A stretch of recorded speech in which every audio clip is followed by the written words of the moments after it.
Part 2 की शुरुआत part 1 के एंड से होती है, जहां पर हम सी बर्मन को देखते हैं एंड अब वो डीना एंड जॉश को बताती है कि कैसे 1978 के एक स्कूल कैंप में उसकी बहन की एक वीक के अंदर ही डेथ हो गई थी। अब सीन शिफ्ट होता है 1978 में, जहां पर कुछ स्कूल स्टूडेंट्स को एक लड़की को परेशान करते हुए दिखाया जाता है। लड़की का नाम होता है जिगी।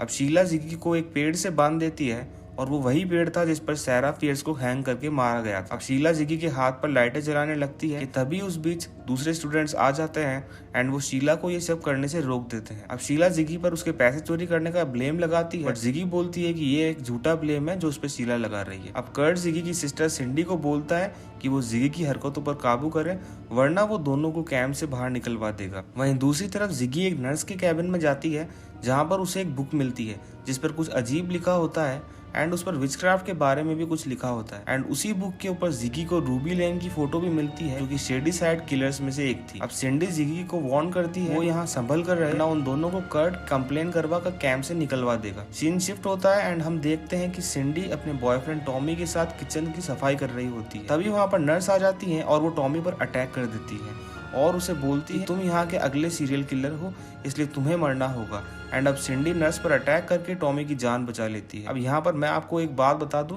कि रूबी लेन और कोई नहीं बल्कि नर्स लेन की बेटी होती है और उसके सीरियल किलर बनने के बाद उसकी मॉम ने विचक्राफ्ट पर स्टडी करना शुरू कर दिया था ताकि वो पता लगे सके कि आखिर रूबी लेन के साथ ही कैसे हुआ। सिंडी टॉमी के साथ मिलकर नर्स लेन की कैबिन में जाती है ये देखने के लिए कि आखिर उन्होंने ऐसा क्यों कहा कि टॉमी नेक्स्ट सीरियल किलर है। अब वहाँ पर उन्हें काफी सारी स्ट्रेंज बुक मिलती है जिसमें उन्हें सैरा फियर्स की स्टोरी पता चलती है। इसमें सैरा फियर्स ने डेविल के साथ डील करी होती है और ये डील उसने इसलिए करी थी कि वो हमेशा के लिए इटर्नल यानी कि अमर हो सके। इस डील के लिए उसने अपना एक हाथ भी डीमन को सैक्रिफाइस कर दिया था एंड इस सब के बाद शेडी साइड कर्स हो गया। अब तभी सिंडी के फ्रेंड एलिस वहां पर आ जाती है और वो ये बुक पढ़ने लगती है। बुक में लिखा होता है कि अगर उनको ये कर्स खत्म करना है तो उन्हें सैरा फियर्स के हाथ से उसकी बॉडी को साथ जोड़ना होगा। एंड अब उस बुक के साथ उन्हें एक मैप भी मिलता है एंड वो सारा एरिया उस कैंप की जगह को दिखा रहा होता है और साथ ही के अंदर उस मैप के ऊपर एक क्रॉस का साइन भी लगा होता है। अब ये सब उसी क्रॉस मार्क को ढूंढने के लिए चले जाते हैं। वहां पर उन्हें एक टनल भी मिलता है। अब वो लोग उस टनल के अंदर जाते हैं तो उन्हें वहां पर एक विचक्राफ्ट का साइन भी मिलता है और वहां पर एक वॉल भी थी जहां पर सारे शेडी साइड किलर्स के नेम लिखे होते हैं। लास्ट नेम सिंडी के बॉयफ्रेंड टॉमी का होता है। अब टॉमी पूरी तरह पजेस होकर उनके एक फ्रेंड को एक्स से मार देता है। अब सिंडी एंड एलिस वहां से भागने लगते हैं क्योंकि उन्हें पता चल गया था कि कैंप के बाकी बच्चों को भी टॉमी मार सकता है। वहीं दूसरी तरफ हम जिगी को देखते हैं और वो शीला से बदला लेने के लिए निक के साथ मिलकर के उसे वॉशरूम में बंद कर देती है। अब जिगी और निक को कैंप के बाहर बच्चों के चीखने की आवाज आती है एंड जब वो दोनों बाहर जाकर देखते हैं तो टॉमी ने एक स्टूडेंट को अपनी एक्स से बुरी तरह मार दिया था। अब जिगी एंड निक मिलकर कैंप के सारे बच्चों को एक साथ इकट्ठा करने लगते हैं। वहीं दूसरी ओर सिंडी एंड एलिस उस टनल से बाहर निकलने की कोशिश कर रहे होते हैं। अब वो मैप को ध्यान से देखते हैं तो उन्हें पता चलता है कि ये टनल विचक्राफ्ट के साइन की तरह है और उन्हें इसको फॉलो करते हुए यहाँ से बाहर निकलना होगा। अब तभी उन दोनों को वहां पर कुछ अजीब सी चीज मिलती है जो कि किसी हार्ट की तरह धड़क रही थी। अब एलिस उसे टच करते ही उसे काफी सारे विजन्स आने लगते हैं, शेडी साइड मर्डर्स के थे। ये देखकर एलिस बहुत ज्यादा डर जाती है और यहाँ वहाँ भागने लगती है।